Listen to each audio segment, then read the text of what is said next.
Hello friends, earth life on earth channel में आपका स्वागत है। तो दोस्तों, आज हम शब्द शक्ति पढ़ेंगे। शब्द शक्ति क्या है तो देखते हैं। शब्द शक्ति अभिव्यक्ति का आधार भाषा है और भाषा की आधारभूत इकाई है शब्द। किसी भी शब्द में दो बातें मुख्य होती है। पहला, वह अक्षरों या ध्वनियों का समूह होता है।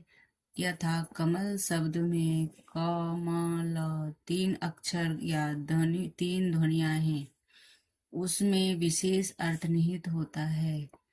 यथा कमल एक पुष्प विशेष है जो तालाब में पैदा होता है, सूर्योदय के समय खिलता है और सूर्यास्त वेला में उसकी पंखुड़ियां मुन जाती है। तो इस प्रकार किसी शब्द का अस्तित्व और उसका महत्व उसमें निहित अर्थ पर निर्भर करता है। शब्द बिना अर्थ के अस्तित्वहीन या निरर्थक है। शब्द शक्ति दो शब्दों के योग से बना है। शब्द और शक्ति अर्थात शब्द शक्ति पर विचार करना तुलसीदास ने अपने विश्व प्रसिद्ध ग्रंथ रामचरितमानस में कहा है। गिरा अर्थ जल बीच सम कहियत भिन्न न भिन्न। अर्थात शब्द और अर्थ में उसी प्रकार अभिन्नता होती है जैसे जल और लहर में कोई भिन्नता नहीं होती। स्पष्ट है कि शब्द में अर्थ उसी प्रकार निहित या छिपा हुआ होता है जैसे जल में लहर छिपी होती है। शब्द में निहित इसी शक्ति यानी छिपे हुए अर्थ की शक्ति पर विचार किया जाता है। तो दोस्तों, देखते हैं शब्द शक्ति क्या है। तो देखिए फिर से, शब्द शक्ति वह अभिव्यक्ति का आधार भाषा है जिसमें जो है भाषा की आधारभूत इकाई होती है शब्द शक्ति। किसी भी शब्द में दो बातें होती है। वह अक्षरों या ध्वनियों का समूह होता है। यथा कमल शब्द में कमल तीन अक्षर से बना है, तीन ध्वनियां हैं, उसमें विशेष अर्थ निहित होता है। यथा कमल एक पुष्प है जो तालाब में पैदा होती है, तो सूर्योदय के समय खिलता है और सूर्यास्त बेला में उसकी पंखुड़ियां मुन जाती है। तो इस प्रकार किसी शब्द का अस्तित्व, उसका महत्व उसमें निहित अर्थ पर निर्भर करता है। शब्द बिना अर्थ के अस्तित्वहीन या निरर्थक है। शब्द शक्ति दो शब्दों के योग से बना है। शब्द शक्ति अर्थात शब्द की शक्ति पर विचार करना तुलसीदास ने अपने विश्व प्रसिद्ध ग्रंथ रामचरितमानस में कहा है। गिरा अर्थ जल बीच सम कहियत भिन्न न भिन्न। अर्थात शब्द और अर्थ में उसी प्रकार अभिन्नता होती है जैसे जल लहर में कोई भिन्नता नहीं होती। जल में ही लहर उत्पन्न होता है, तो इसी प्रकार कोई भिन्नता नहीं है। तो इसी प्रकार स्पष्ट शब्द है कि शब्द में अर्थ इसी प्रकार निहित और छुपा हुआ होता है। छुपे हुए अर्थ की शक्ति पर विचार किया जाता है। उदाहरण, शब्द में निहित अर्थ का बोध प्राप्त करने के लिए हम कमल शब्द को लेकर कुछ वाक्य देखेंगे। तो देखते हैं, कमल खिल रहा है, वह कमल मुखी है और उस कक्ष में कमल खिला हुआ है। तो यह तीन शब्द हैं, तीन सेंटेंस बना हुआ है। तो देखते हैं इसमें इन तीनों वाक्यों में अर्थ का बोध अलग अलग ढंग से है। तो पहले वाक्य का अर्थ क्या है कि एक कदम यह अर्थ है कि एकदम स्पष्ट है कि किसी सरोवर में कमल नामक पुष्प खिल रहा है। लेकिन दूसरे में है, वाक्य में किसी स्त्री के मुख को कमल के समान कामनीय मानकर उसे कमल मुखी कहा गया है। तीसरे वाक्य में किसी कमरे में कमल का खिलना असंभव है क्योंकि कमल को सरोवर में ही खिल सकते हैं। इस अर्थ में रुकावट आने से अर्थ का बोध अन्य ढंग से हो जाता है। अन्य ढंग से ले लेना होगा कि उस कमरे में कोई कमल जैसी आकर्षक मुख वाली स्त्री बैठी है, ऐसी तो ये जिसके मुख सौंदर्य की शोभा उस कमरे में फैल रही है। इस प्रकार यह स्पष्ट है कि एक ही शब्द एक से अधिक अर्थों का द्योतक हो सकता है। शब्द के इन अर्थों का बोध कराने वाले तरीके या व्यापार को ही हम मोटे तौर पर शब्द शक्ति मान सकते हैं।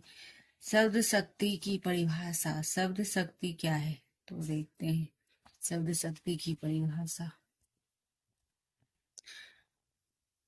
शब्द शक्ति क्या है, इसे जान लेने के बाद शक्ति की परिभाषा इस प्रकार समझी जा सकती है कि शब्दों के अर्थों का बोध कराने वाले अर्थ व्यापारों की शब्द शक्ति कहते हैं। शब्दों के अर्थों का बोध कराने वाले अर्थ व्यापारों को शब्द शक्ति कहते हैं, क्योंकि में शब्द तो एक ही होता है लेकिन उसका काम अलग अलग होता है, तो वही शब्द शक्ति कहलाता है।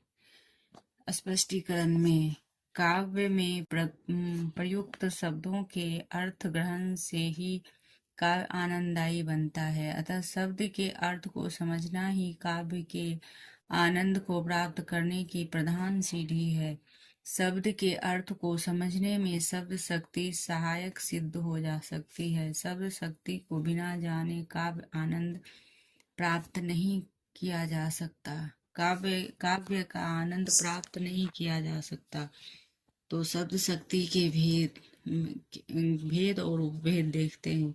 शब्द से अर्थबोध पाने की मुख्यतः 3 विधियां प्रकार या तरीके हो सकते हैं।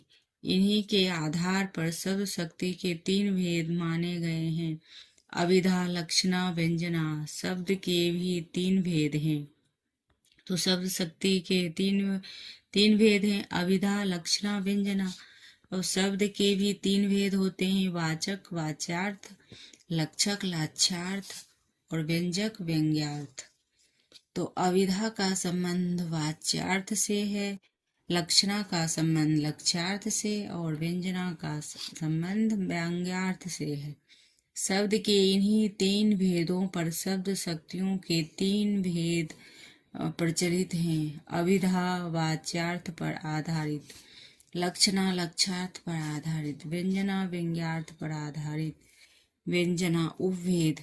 व्यंजना शक्ति के भेद। अभिधा अभिधा मूला शाब्दी व्यंजना और लक्षणा मूला शाब्दी व्यंजना। लक्षणा शक्ति भेद। गौण रूढ़ी लक्षणा, शुद्धि रूढ़ी लक्षणा, गौण प्रयोजनवादी लक्षणा, शुद्ध प्रयोजनवती लक्षणा और सरोपा गौणी व्यंजना प्रयोजन लक्षणा, साध्यावासना प्रयोजनवती लक्षणा, लक्षण लक्षणा और जहत स्वार्था लक्षणा, उपादान लक्षणा और अजहत स्वार्था लक्षणा।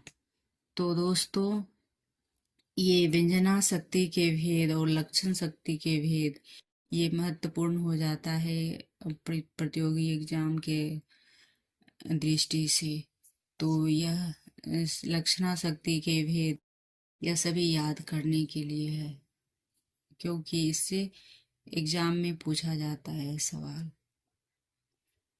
तो इसको ध्यान से दोस्तों ध्यान रखेंगे, व्यंजना शक्ति के भेद और लक्षणा शक्ति के भेद। तो फिर से देखते हैं, गौण रूढ़ी लक्षणा शक्ति के भेद में है शुद्धा रूढ़ी व्यंजन लक्षणा, गौण व्यंजन प्रयोजनवादी लक्षणा, शुद्धा प्रयोजनवादी लक्षणा, सारोपा गौणी प्रयोजन लक्षणा और साध्यावासना प्रयोजनवादी लक्षणा और लक्षण लक्षणा अथवा जहत स्वार्था लक्षणा और उपादान लक्षणा अथवा अजहत स्वार्था लक्षणा। तो दोस्तों इसे हम ध्यान में रखेंगे, उपभेद में है। तो अभिधा शक्ति में क्या है, अविधा शक्ति परिभाषा। जिस शब्द शक्ति द्वारा मुख्य अर्थ का प्रभाव बोध होता है उसे अविधा शब्द शक्ति कहते हैं। स्पष्टीकरण में क्या है? मुख्यार्थ या व्यंग्यार्थ वाच्यार्थ से तात्पर्य सामान्यतः लोक में प्रचलित शब्दकोश में दिए गए या व्याकरण द्वारा समर्थित अर्थ से है। जैसे नर का अर्थ पुरुष है, यही अर्थ शब्दकोश में दिया है और यही लोक में प्रसिद्ध है। परंतु कभी कभी एक शब्द के एक से अधिक अर्थ भी शब्दकोश में दिए होते हैं और लोक में भी प्रचलित होते हैं, और तब उनमें से कौन सा अर्थ ग्रहण किया जाए यह उसके प्रसंग पर निर्भर करता है। जैसे कविता सुनने में रस आ गया और उसे मधुर रस प्रिय है। इन दो वाक्यों में रस शब्दों का 2 बार प्रयोग हुआ है। रस अनेकार्थों होने से पहले वाक्य में काव्य रस आनंद का द्योतक है, तो दूसरे में स्वाद संबंधी सट रस यथा खट्टा मीठा नमकीन का बोध होता है। ये दोनों अलग अर्थ में अलग प्रसंगों के आधार पर ही निकलते हैं। कविता में अविधा शब्द शक्ति का उदाहरण बिहारी के इस प्रसिद्ध दोहों से दिया गया है।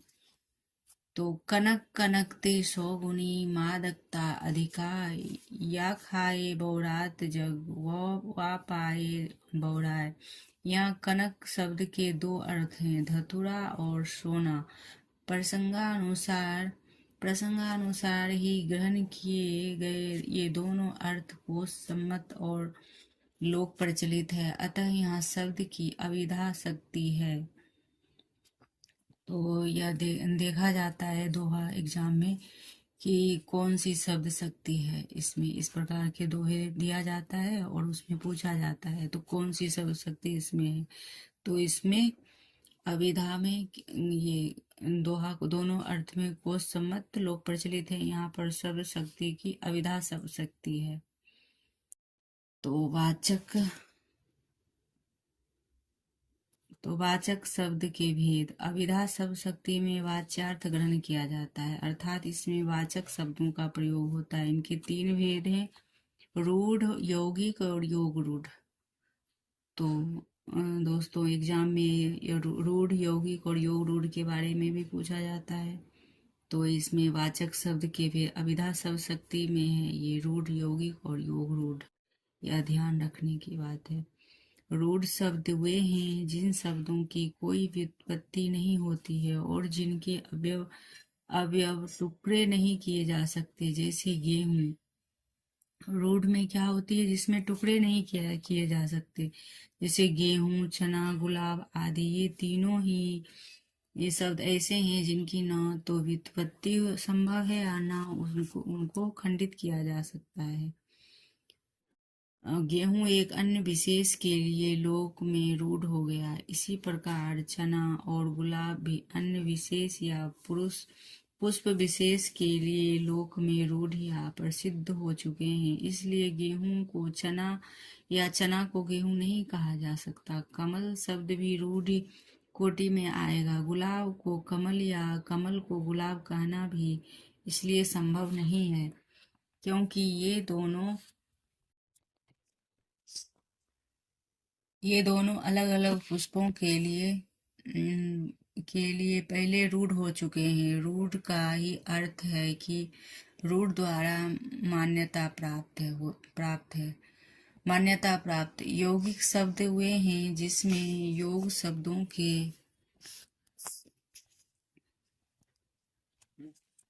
शब्दों के मेल हो या जिनके अवयव अलग किए जा सकते हैं। ये दोनों शब्दों के मेल से बनते हैं। जैसे सुधाकर या हिमालय।